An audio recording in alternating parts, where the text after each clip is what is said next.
Bonjour tout le monde, vous êtes de retour sur le Francophone aujourd'hui, une émission spéciale avec un invité spécial. On a une présentation de cas à vous faire, puis surtout une discussion sur qu'est-ce que ça donne d'être hospitalisé aux soins intensifs. C'est parti.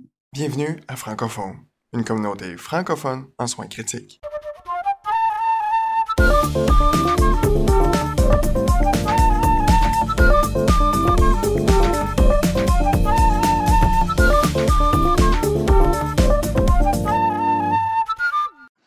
Alors bonjour Mathieu, comment ça va aujourd'hui? Hey, salut Yann, ça va super bien et toi? Ça va super bien.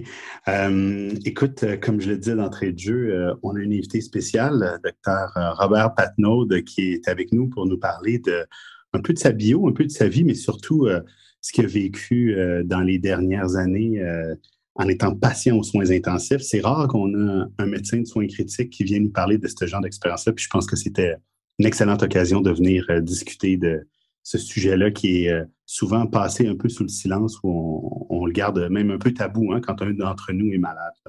Tout à fait, puis je suis vraiment content que Robert soit avec nous autres. Pour le bénéfice des auditeurs, Robert, je vais te laisser te présenter. Alors, je me présente.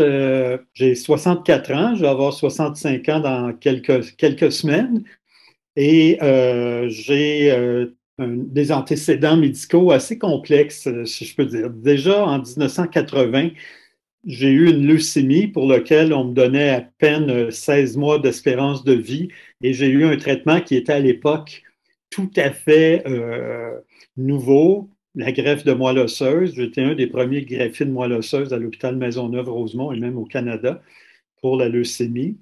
Et à l'époque, pour vous dire, les traitements n'étaient pas ce qu'ils sont aujourd'hui. Je suis resté presque 3 mois hospitalisé et j'ai eu une radiothérapie pancorporelle dirigée aussi sur le sternum et pour détruire le plus possible les cellules cancéreuses.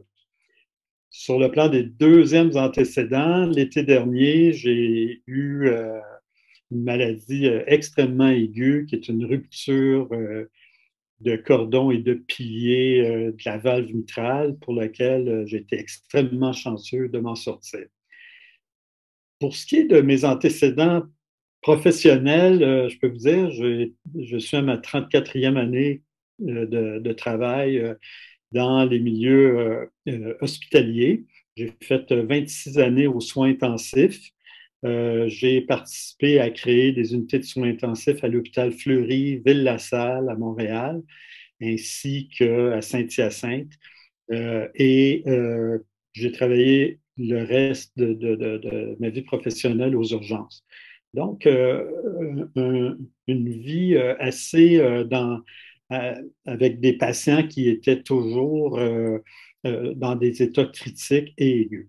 Et je vais vous parler de mon expérience de l'été dernier. Ça fait à peine 6 mois d'ailleurs que ça m'est arrivé, cette rupture de cordon et de pilier de la valve mitrale et qui m'ont amené aux soins intensifs, qui fut pour moi une expérience vécue de l'autre côté du miroir, si on peut dire, pendant presque 3 semaines dans une unité de soins intensifs avec chirurgie cardiaque et tout ce qui vient avec. C'est franchement fascinant là, de voir ça, sur quoi tu as tout passé. On te connaît un peu, moi et Mathieu, là, fait qu'on on connaît un peu l'historique. Mais justement, tu parlais de la dernière hospitalisation parce que même si le fait que tu aies été un des premiers greffés, c'est absolument incroyable, puis tu es encore avec nous toutes ces années-là après, ça montre à quel point ce traitement-là était novateur, puis aujourd'hui, c'est quasiment rendu de routine là, pour le genre de patients qui ont eu la pathologie que tu as eue.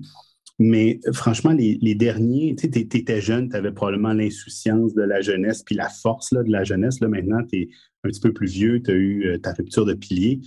J'aimerais ça que tu nous expliques en quelques mots, puis après ça, on va y aller un peu plus en détail, mais être hospite aux soins intensifs pour un médecin qui a fait des soins intensifs et de l'urgence, comment tu décrirais ça? Qu'est-ce que ça fait? Comment on se sent? Comment on se sent pris en charge? Est-ce qu'on a plus peur, moins peur? Je te laisse aller là-dessus, j'aimerais ça t'entendre.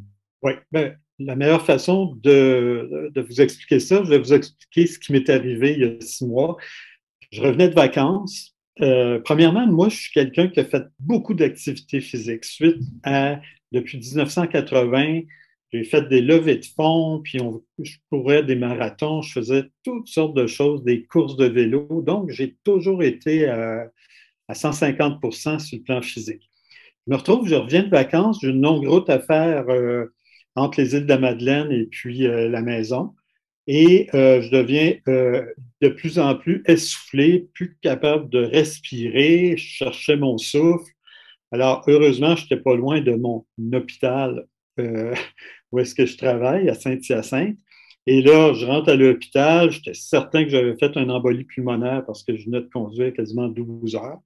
Eh bien, non, on me rentre je rentre à l'hôpital, on me rentre pour un angioscan, puis on s'aperçoit que non, je suis en édème pulmonaire aigu et mon oreillette est super dilatée. Et là, bon, l'équipe de cardiologie me font un écho cardiaque et puis dans les heures qui ont suivi, j'ai été transféré dans un grand centre à Montréal pour évaluer la valve mitrale qui avait carrément lâché, si on peut dire. Et là, s'ensuit un paquet d'interventions sur le plan médical. Premièrement, j'arrive à l'hôpital universitaire et 35 minutes plus tard, l'anesthésiste arrive avec dans sa poche gauche un paquet de seringues, puis il me dit Docteur Patnaud, on va vous endormir parce qu'il faut vous mettre un ballon intra-aortique, les reins ne fonctionnent plus, il va falloir faire de la dialyse, la pression est à 80, je suis en choc. Moi, j'avais de la misère à respirer, puis je savais qu'il y avait quelque chose qui ne fonctionnait pas, mais je ne me sentais pas si malade que ça, en fin de compte, si je peux dire. Et là, on m'endort, je me réveille 9 jours plus tard, en fin de compte, aux soins intensifs. Et là, à ce moment-là, j'ai absolument, absolument aucune interprétation du temps qui s'est passé. Je pense que ça fait 5 minutes. Je me souviens très bien quand l'anesthésiste me dit qu'il m'endormirait, mais ça fait 9 jours dans ma vie qui ont été complètement perdus totalement. J'ai aucune idée de ce qui s'est passé. Coupe tout de suite, cette amnésie-là que tu as vécue de 9 jours, est-ce qu'aujourd'hui, avec le temps, il y a des flashs qui reviennent de ces moments-là où c'est complètement oblitéré de ta mémoire encore? Complètement parti. Complètement parti. Je me réveille 3 jours post-thoracotomie, chirurgie plastie de la valve mitrale et en plus, bon, complications, pair-up, je suis complètement hémiplégique du côté gauche. Là, je suis dans mon lit, j'ai les soins, les infirmières viennent, les résidents, et j'essaie de respirer. Je trouve ça extrêmement difficile, premièrement, parce que j'ai la gorge qui est très irritée. Tu sais, j'ai été 9 jours intubé quand même. Et je suis complètement déshydraté. J'ai soif, je veux de la glace, mais de la misère à avaler. Puis, après l'opération, bon, on ne savait pas que j'avais fait un embolie cérébrale. Donc, ils ont enlevé le levain, ils ont tout enlevé. Puis là, j'ai les solutés, tout ce qu'il faut. Là, mais par contre, je regarde ce qui se passe, on me répète des choses, on vient me voir, on m'explique ce qui s'est passé. Mais moi, je focalise beaucoup, beaucoup sur mon hémiplégie avant tout le reste. J'ai de la misère, je suis complètement affaibli. Pour vous donner une idée, mon poids habituel est 190 livres et là, je pesais 172 livres. Donc, la période de 10 jours, 9-10 jours, là, j'ai perdu quasiment 20 livres de poids, puis de muscles. Qu'au réveil, au moment que tu as eu ton premier niveau de conscience, c'était à ton extubation ou quand tu t'es réveillé et tu as pris conscience, tu étais déjà extubé? Ah, j'étais déjà extubé. OK, donc ils t'ont extubé alors que tu étais encore extrêmement inconscient ou peu conscient. Ben, peut-être que tu avais des réactions neuro, mais ils t'ont extubé alors que toi, tu n'avais pas ta pleine conscience, c'est ça? Tout à fait. Tout à fait. Je ne me souviens pas du tout d'avoir eu conscience, d'avoir respiré, d'avoir eu un tube dans la gorge. Du tout. Je me réveille, puis l'état de conscience, je l'ai repris, puis ça faisait 7 ou 8 heures. D'ailleurs, l'état de conscience, je l'ai repris la nuit. puis on m'avait extubé en fin d'après-midi. Tu sais, il devait être 10 heures, autour de 10 heures le soir quand j'ai repris mon état de conscience. Et à ce moment-là, ce que je trouvais le plus difficile, c'était la déshydratation. Là, on m'avait dit qu'on m'avait opéré. Je le savais que j'étais rentré là puis que j'étais extrêmement malade, mais sérieusement, je me trouvais pas mal plus malade après, quand j'étais aux soins intensifs, qu'avant d'être rentré. Mais ça, c'est des complications qui peuvent arriver lors d'une intervention comme ça. Et puis quand je suis rentré, on s'entend là, euh, j'avais quelque chose de vraiment majeur, là, comme problème médical. Pourquoi j'en reparle? Parce que la rupture des cordons et de la valve est due à la radiothérapie que j'ai eue en 1980. Parce que ça l'a fait fibroser les piliers, les cordons et le pilier, et ça l'a rupturé. Donc, c'est quand même pour dire aux gens que c'est pas à tout le monde que ça arrive de rupturer des cordons. Parce que mon arbre coronarien, tout ça, c'est parfait. J'ai zéro Ouais. problème coronarien, tu sais. Exact. La plupart du temps, nos ruptures de piliers qu'on voit, c'est post-infarctus plus à la nécrosée, mais c'était pas ton cas à ce moment-là. Non, exactement. Et les reins ne fonctionnaient plus. J'ai été dialysé, le ballon intra-aortique, tout le kit. Mais mon état de conscience, je l'ai repris 6 à 8 heures après. Maintenant, j'avais une pompe à dilodil pour des douleurs et on me disait, bon, si tu as mal, tu donnes des narcotiques. Puis là, c'était pas tellement la douleur que le fait que j'étais tellement inconfortable globalement que je me disais, bon, je vais me prendre un peu de dilodine, ça va me faire du bien, tu sais, parce que c'est comme ça, la seule chose que je pouvais prendre. Je me souviens d'avoir demandé si je peux avoir un attivant pour m'aider à dormir après, mais c'est mon état de conscience a été repris quelques heures après l'extubation.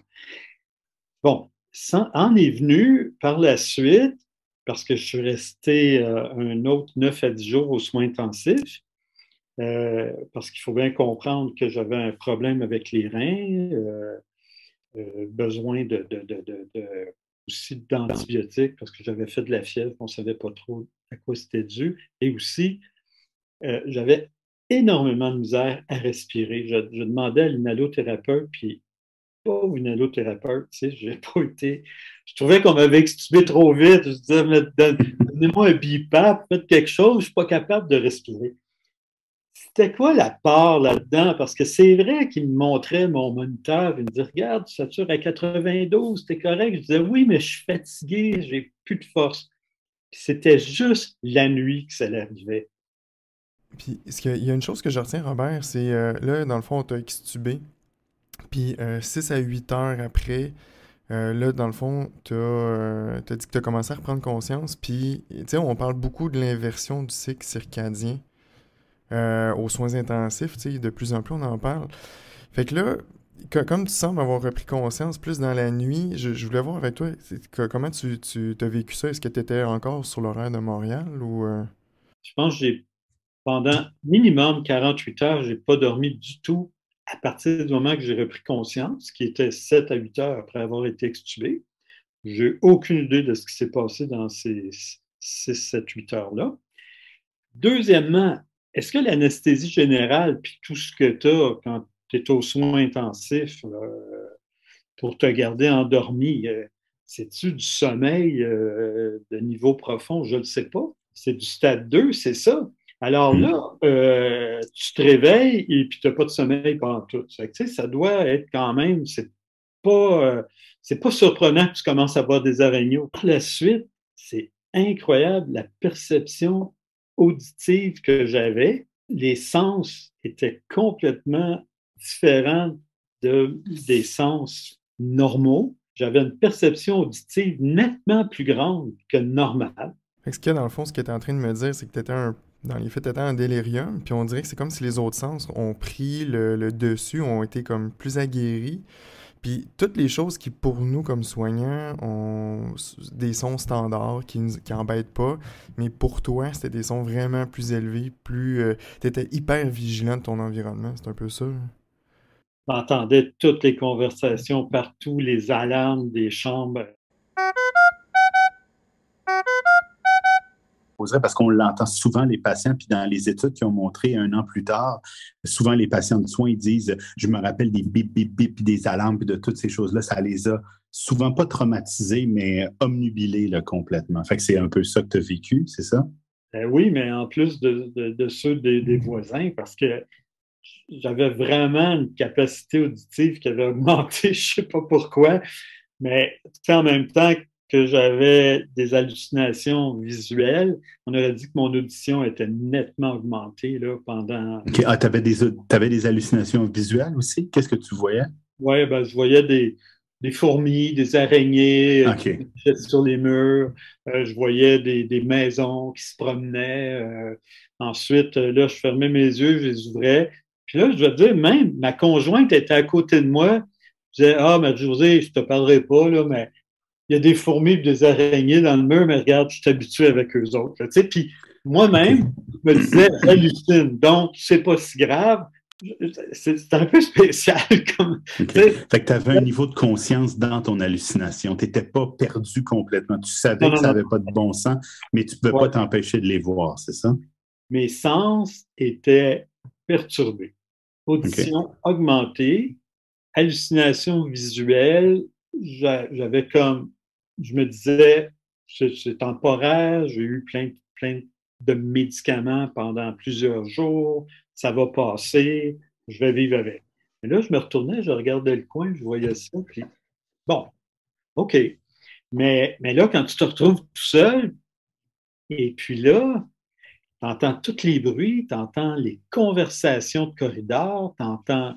Mais là, c'est pas juste du chuchotement. Je pouvais dire les discussions entre les infirmiers, entre les infirmières, le patient dans la chambre d'en avant qui parlait avec, qui s'engueulait avec son fils. Puis là, je disais, écoutez, pouvez-vous fermer la porte, là, parce que oh, on ne peut pas fermer votre porte parce qu'il faut que. Mais fermer celle d'en avant. Je dis, je suis tanné de l'entendre, lui, il gueule. Mais il gueulait pas, mais c'est comme j'entendais, c'est étrange, OK. une perception. Ça a duré 2, 3 jours, comme il faut, comme il faut.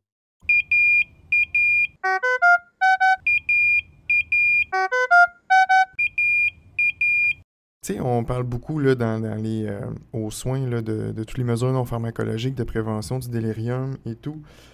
Euh, Fait que là, ce que je comprends, Robert, c'est que de ton point de vue comme patient, c'est des choses qui ont extrêmement de l'importance, comme voir l'extérieur, minimiser le bruit, essayer de laisser dormir les patients.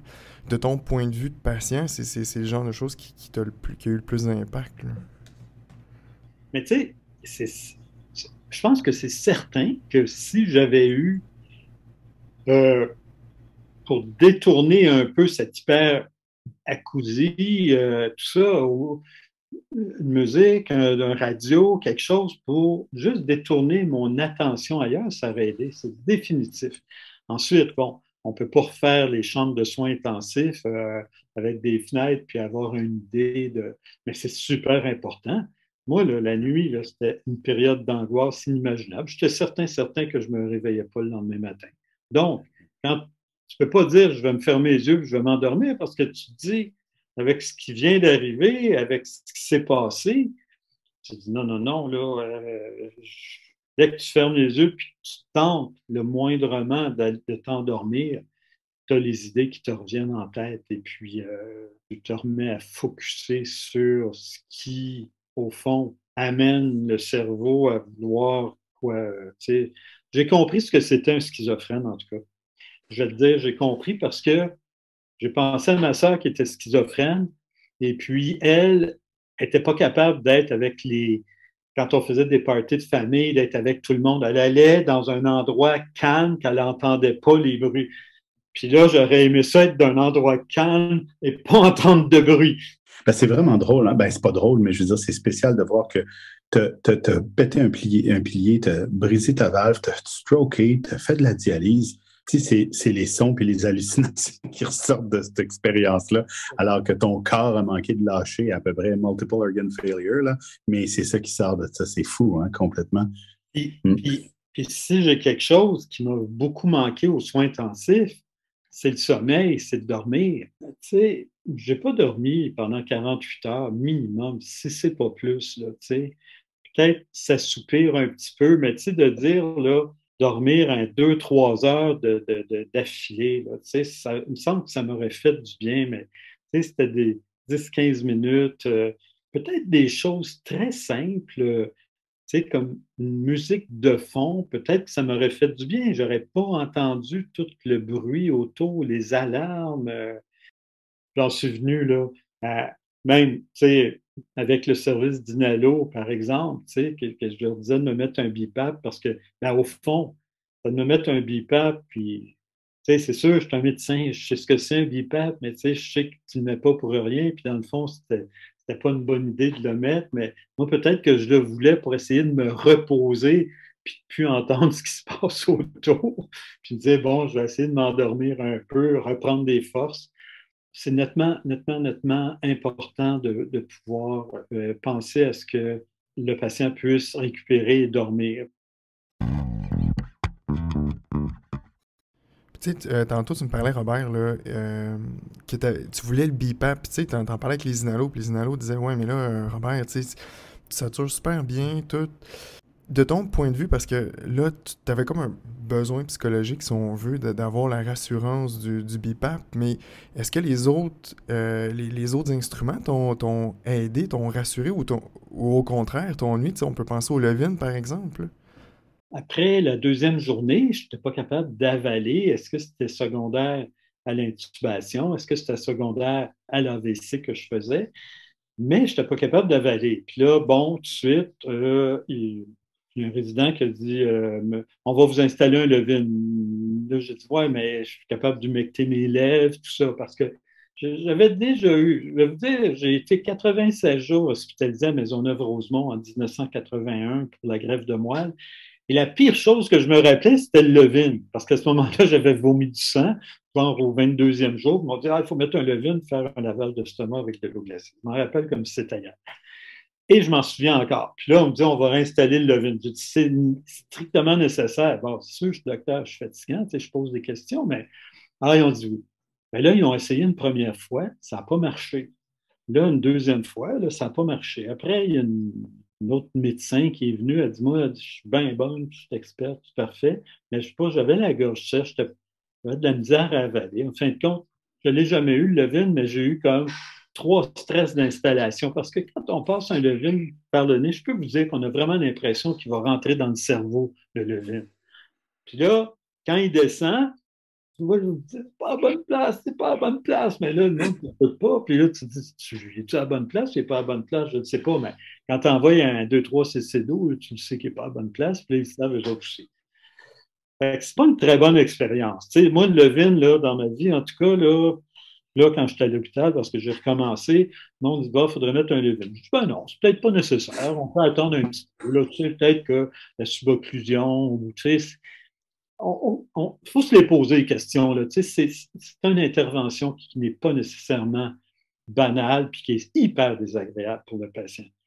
Ensuite, ben là, tu sais, des drains thoraciques, tu en as de chaque côté. Pour vous donner une idée, j'ai même su que j'avais un pacemaker endoveineux quand ils sont venus pour me l'enlever. Parce que je n'étais même pas au courant que j'avais fait un arythmie, puis en fin de compte, bon, Brady, puis tout le kit. Fait que là, m'avait mis un pace endoveineux. Bon, j'avais une canule pour les prises de sang, ça, c'était génial. Au moins, quand tu as besoin de prise de sang, tu n'as pas besoin de te faire des piqûres. L'autre chose, j'avais très mal aux 2 aines parce que, oui, ils ont passé de la grosse tubulure par les vaisseaux sanguins à partir de là, puis ça faisait mal. Bon, regardez, une sonde urinaire, c'est banal, hein, une sonde urinaire. Mais quand tu te fais enlever ta sonde urinaire, là, et puis que tu as du Lasix, et puis que je suis bien content qu'on me l'enlève, la sonde urinaire, mais là, ils me disent, quand vous aurez envie de faire pipi, vous pesez sur la sonnette, puis on va venir.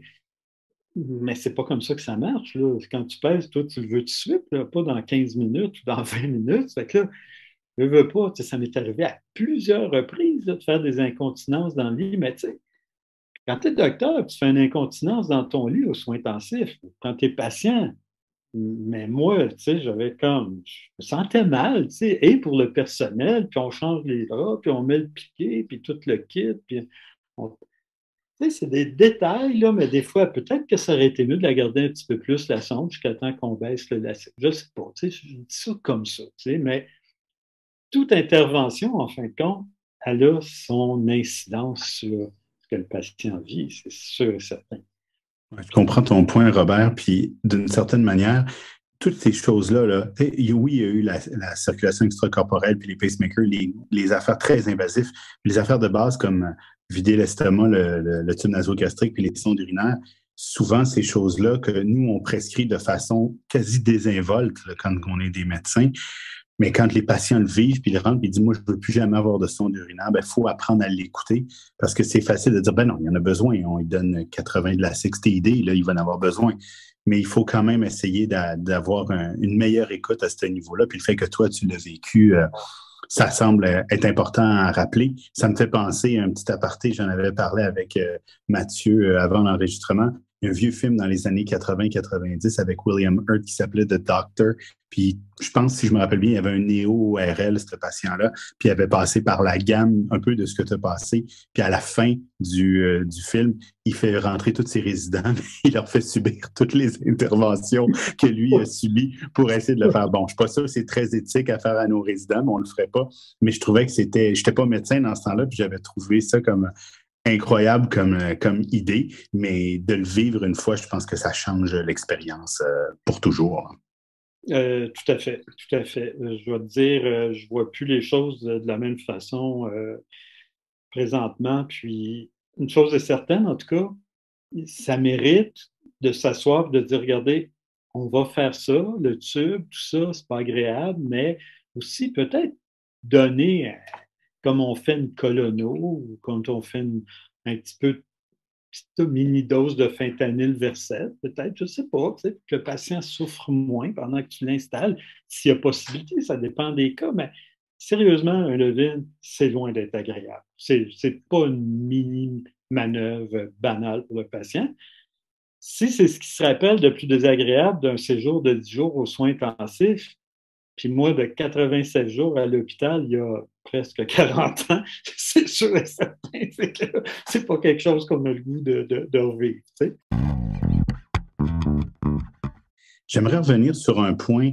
Tout à l'heure, vers le début de l'entrevue, tu nous parlais que tu avais un genre de malaise généralisé, puis tu avais ta pompe à dilodide. Puis cette pompe-là, tu l'utilisais à ta discrétion. Mais je pense malheureusement que ce côté-là a causé chez toi une certaine narcodépendance là, de courte durée, là, que bien heureusement, oui. C'est réglé maintenant. J'aimerais ça que tu nous dises un peu l'escalade et la désescalade qui s'est fait à cause du dilodide, qui était nécessaire dans ton cas avec les opérations que tu avais. Le dilodide était nécessaire, tout à fait. Je veux dire, l'opération, les thoracos, tout ça, des drains, ça fait mal, c'est douloureux. Mais moi, à un moment donné, comme j'expliquais tantôt, j'avais l'impression de manquer d'air, de ne plus être capable de respirer. J'avais plus un problème d'angoisse et d'anxiété. Là, je me disais, bon, ben, on va me prendre un petit demi-milligramme de dilodide. Là. Je ne me souviens pas, j'avais le droit peut-être d'avoir ça aux heures, là, quelque chose comme ça, là, pour la douleur, mais la douleur. Il y a une partie angoisse, une partie anxiété, une partie fatigue. Tu sais, bon, on va essayer ça, on va voir comment ça va aller. Et définitivement, là, après, par exemple, tu sais, je ne sais pas combien de milligrammes que j'en prenais par jour, mais une chose certaine, c'est que après 7-8 jours aux soins intensifs, par la suite, tu n'arrêtes pas ça du jour au lendemain, là. C'est sûr, là, parce que j'ai été quand même sur plusieurs médicaments opératoire, un post-opératoire, aux soins après, ensuite dans la chambre. Ça fait que je dirais que probablement que le 3/4 des doses que je me suis données, c'était pas vraiment pour de la douleur physique. C'était plus pour l'espèce d'anxiété, angoisse. Sérieusement, là, ouais. Donc, il y aurait peut-être des meilleurs choix de médicaments à prendre.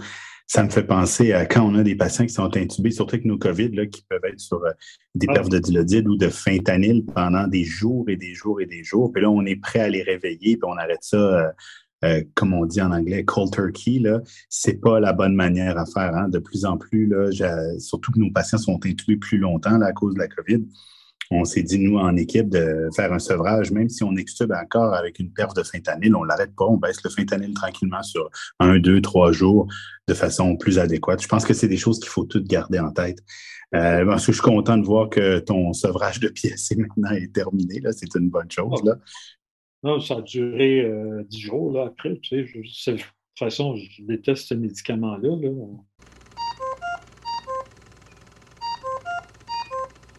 Ça me fait penser à un élément qui est central dans les soins, puis quelque chose que toi, tu as développé par malheureusement la force des choses, puis peut-être que ça fait défaut chez nous.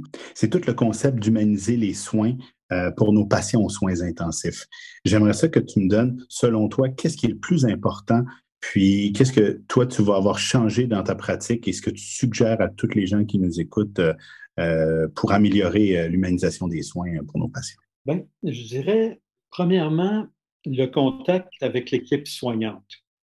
Si je te disais que ma perception, tu sais, depuis qu'on a fait nos premiers stages en propédeutique, on dit il faut s'asseoir avec le patient, il faut lui expliquer. Parfois, les nouvelles rentrent par une oreille puis sortent par l'oreille chez le patient. Et c'est tellement vrai, surtout quand tu es aux soins intensifs.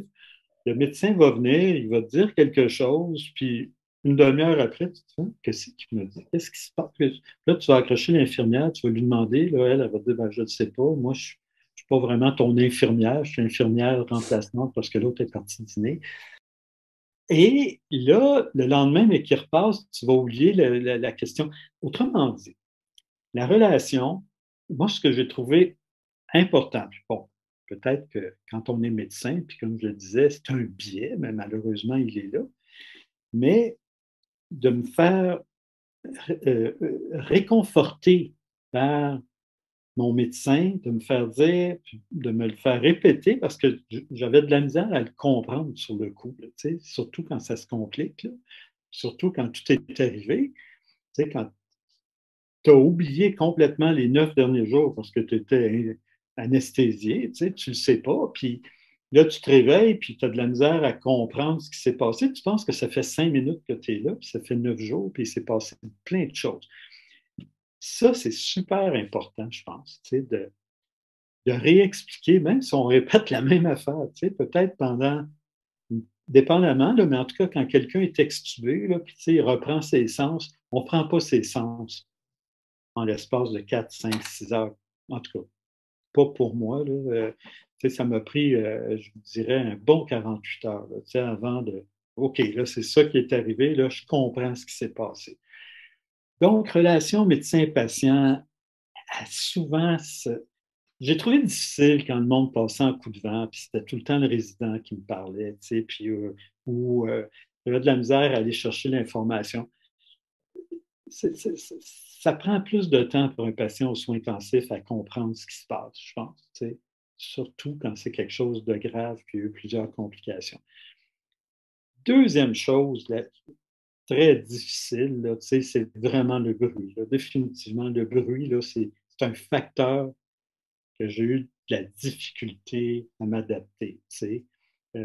Avec l'hyperacousie, avec euh, aussi, bon, euh, tout ce qui se passe autour, les alarmes. On vit là-dedans, là, on ne s'en aperçoit pas, là, mais des fois, tu es là, tu te dis, c'est vrai qu'il y en a donc bien du bruit, les alarmes, le monde, les portes, les portes électriques qui ouvrent, qui ferment, tes propres alarmes dans ta chambre, les pompes, ça n'arrête pas, ça n'arrête pas.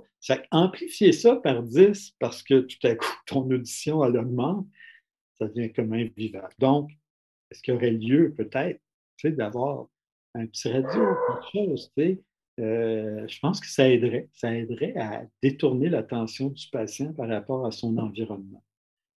Et puis aussi, ben, essayer de retomber dans un monde nocturne, diurne, de trouver un peu ses bases là, au niveau du sommeil et puis et pas oublier que je pense que c'est vrai, moi, ça fait 36 ans que les patients me le disent, mais quand ils me disent j'ai pas, je le sais que je vais mourir, j'ai pas le goût que la nuit elle arrive, puis là, c'est vrai. C'est vrai que la nuit, elle a un facteur anxiogène, inquiétant.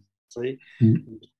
T'angoisses la nuit, tu sais, quand tu es patient, tu sais, puis on dirait que tu peux pas te fermer les yeux et dire ah, on va dormir comme il faut, là, tu sais. Alors, ajuster les médicaments, c'est sûr et certain. Tu sais, je pense que ça aurait été mieux que j'aille, en tout cas, je dis ça comme ça, c'est tout le temps facile à parler, mais peut-être plus d'anxiolytiques que de narcotiques. Tu sais, c'est pas facile, hein? On est dans un.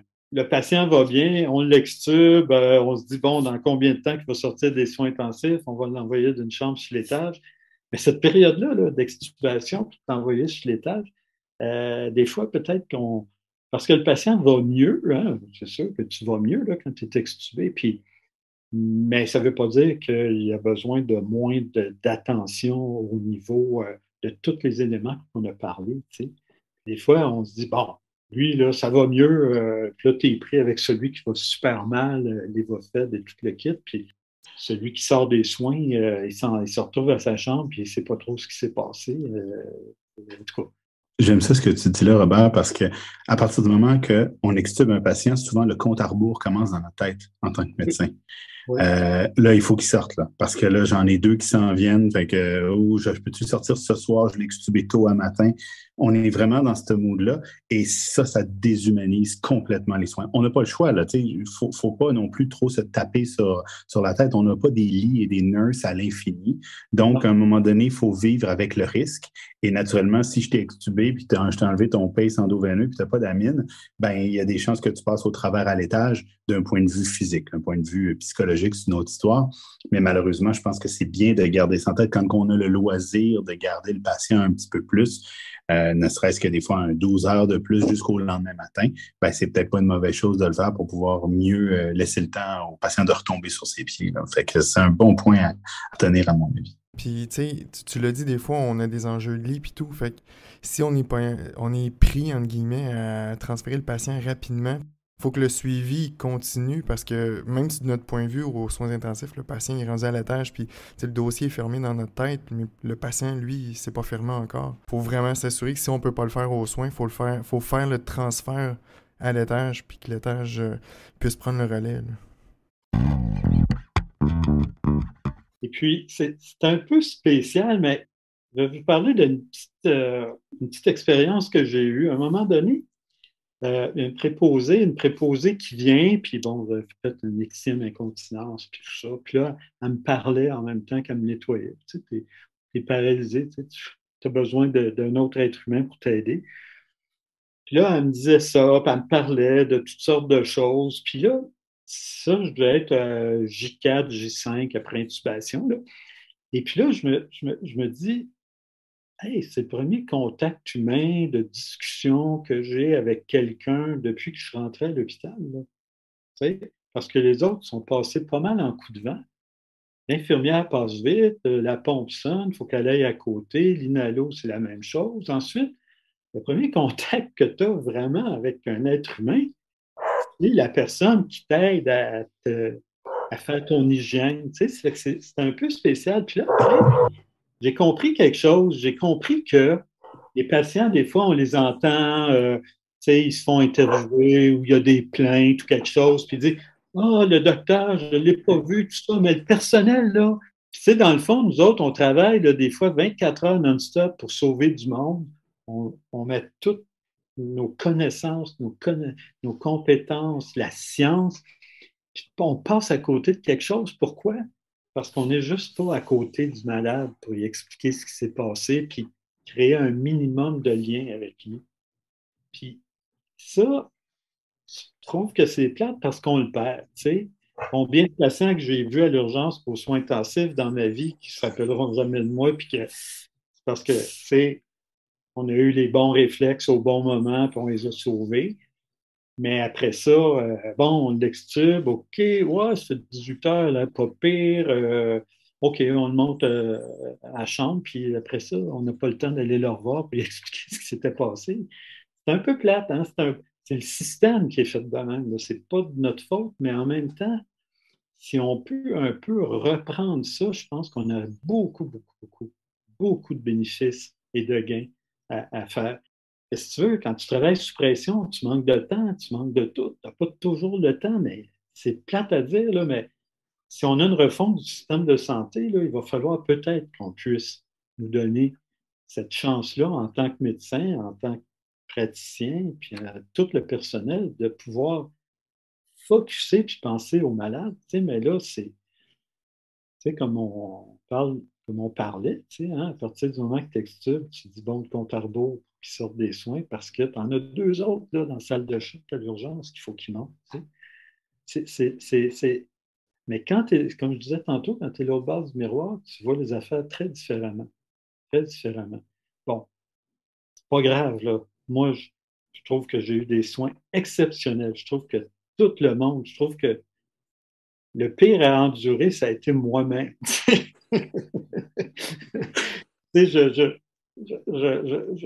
C'est juste pour, comme je disais tantôt, oui, y a-t-il moyen d'améliorer les choses? Oui, il y a moyen de s'améliorer, sans que ça coûte nécessairement cher.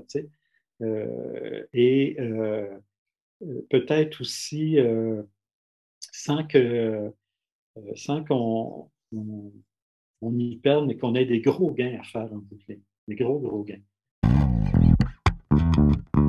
Pour terminer, Robert, qu'est-ce que tu aimerais que nos auditeurs retiennent de ton expérience comme patient aux soins intensifs? De mon expérience aux soins intensifs, là, si j'avais quelque chose, c'est le bruit. Ensuite, la perception du jour et de la nuit. Et, comme je disais là, tantôt, c'est sûr de ne pas jamais oublier que je pense que quand on annonce quelque chose à un patient aux soins intensifs, ça se peut qu'une demi-heure après, il ait complètement oublié ce qu'on lui a dit parce que moi, ça m'a pris quand même quelques jours avant de bien comprendre ce qui s'était passé, bien comprendre où est-ce que je me trouve, bien comprendre où est-ce que je m'en vais aussi, comment, Et puis, c'est peut-être après un 2-3 heures de sommeil, ça m'a fait tellement bien, là, imagine 2-3 heures en 48 heures, là, que tu ne dors pas après avoir été extubé. Fait que c'est quelque chose. Là, pour l'instant, moi, je me trouve vraiment chanceux parce que ça fait 6 mois. Ma dernière écho cardiaque a démontré que mon oreillette a diminué. Je n'ai plus du tout d'hypertension pulmonaire. Alors, merci à l'équipe traitante de Saint-Hyacinthe jusqu'à l'hôpital universitaire où j'ai été traité, où j'ai eu les meilleurs techniciens, chirurgiens et soins possibles. Je voulais te remercier du temps que tu as pris pour nous puis de t'être ouvert à raconter tout ça. C'est pas toujours facile de parler de nous, mais je suis sûr que ça va pouvoir aider plusieurs d'entre nous à améliorer et à humaniser les soins. Donc, j'espère que vous avez aimé l'épisode. Gênez-vous pas pour la partager. Venez nous rencontrer sur les plateformes habituelles. Discutez avec nous sur Twitter. Alors, Mathieu, Robert, un gros merci. On se dit à la prochaine. Merci, Yann. Merci, Mathieu. À la prochaine. Merci, Yann. Merci, Robert. Vraiment, merci. Attention à vous autres, tout le monde. Bye. OK, salut. Bye.